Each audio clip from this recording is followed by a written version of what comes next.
আজ থেকে প্রায় 250 বছর আগে হুগলি জেলার আঁটপুরে আনারবাটি নামের একটি গ্রামের মানুষরা কিন্তু মহামারীর কবলে পড়েছিল। সেই সময় এত মানুষের মৃত্যু হচ্ছিল, সেই মৃত্যু দেখে কিন্তু গ্রামবাসীরা সেখান থেকে পালিয়ে যাচ্ছিল, গ্রাম ছেড়ে চলে যাচ্ছিল।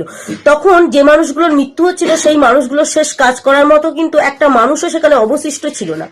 সেই সময় গ্রামের একটি ছেলে হরিপ্রহদ মিত্র তার বয়স্ক ঠাকুমাকে নিয়ে সেই গ্রাম ছেড়ে চলে যাওয়ার জন্য বেশ কয়েকক্ষণ রাস্তা কিন্তু অতিক্রম করে। তারপরে একটি গাছের গোড়ায় একটি মহিলা তাদের দর্শন দেয় এবং তিনি বলেন, তোমরা গ্রামে ফিরে যাও, মহামারী কিন্তু সেরে যাবে। তখন বয়স্ক মহিলাটি বলে ঠাকুমাটি যে আমরা কেন আপনার কথা শুনবো, আমরা যদি গ্রামে ফিরে যাই আমাদের তো সেখানে মৃত্যু পর্যন্ত হতে পারে মহামারীর হাত থেকে। তখন কিন্তু ওই মহিলাটি নিজের রূপে ধারণ করে, অর্থাৎ মায়ের রূপে ফিরে আসেন এবং তিনি বলেন, তোমরা তোমাদের শ্মশানে, আটপুর গ্রামের শ্মশানে আমার পুজোর ব্যবস্থা করো, দেখবে মহামারীর কবল থেকে তোমরা সকলে রক্ষা পাবে। তারপর থেকে কিন্তু গ্রামবাসীরা এই দিনে অর্থাৎ ভূত চতুর্দশীর দিনে কিন্তু মায়ের পুজোর ব্যবস্থা করে। এটা কিন্তু শ্যামা পুজোর দিন হয় না, ভূত চতুর্দশীর দিন হয়।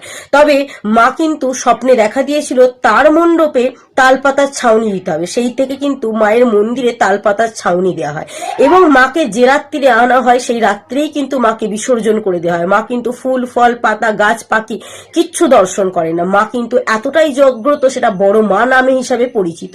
তো আপনি যদি এই মায়ের দর্শন পেয়ে থাকেন এবং মায়ের কাহিনী জেনে থাকেন, অবশ্যই ভিডিওটি প্রচুর পরিমাণ শেয়ার করুন এবং মাকে সকলের কাছে পৌঁছে দিন, যাতে প্রতি বছর হাজার হাজার মানুষের ভিড় এই মন্দিরে এবং মাকে দেখার জন্য জমে ওঠে।